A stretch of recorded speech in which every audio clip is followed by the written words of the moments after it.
In our sexual history series, authors explore changing sexual mores from antiquity to today. We often hear that we are living in a corrupting, visually saturated, consumer culture, which threatens the innocence of girlhood. But representations of young girls in the European postcard trade at the turn of the 20th century cast doubt on this notion of an ideal, more innocent past. From the mid-1890s until the First World War, Europeans had a love affair with collecting postcards. Created in 1874, the Universal Postal Union established standardized postal regulations at accessible rates for its member nations. This greatly contributed to the postcard craze. In bigger cities, cards needed just a few hours to arrive at their destinations. The world was at one's fingertips.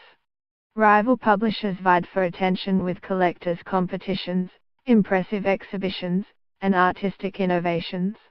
It did not take long for alluring postcards to flourish in the light-hearted social context of the time. European publishers showed great ingenuity in avoiding local censorship. They played with the boundaries of what was socially and legally acceptable. Yet the trend of erotic postcards did not just bring cheeky smiles and cheerful eroticism. A quick look at one Italian postcard, c. 1900, highlights more disturbing aspects. Elevated on a pedestal, a prepubescent model is the privileged object of our gaze. Side lightings magnify her blonde mane, and sculpt her flawless skin. A neutral backdrop focuses the attention on her statuesque body. This little goddess is a work of art. Let us study the precise nature of this ideal. 3 eggs hide the sitter's bosom. They allude to the symbol of fertility, while playing with the visual resemblance between the shape of breasts and eggs. A deftly positioned piece of cloth emphasizes her hips, thereby defining an inviting triangle. This veil of modesty also denotes the art of teasing in a game of hide and seek. The artist tainted the model's lips with a vivid red, a similar hue to the plinth's velvet. The color conveys a brazen sexuality immediately contradicted by the candor of the model. What strikes one's attention is precisely the discrepancy between these sexual innuendos and the sitter's youthful avidity.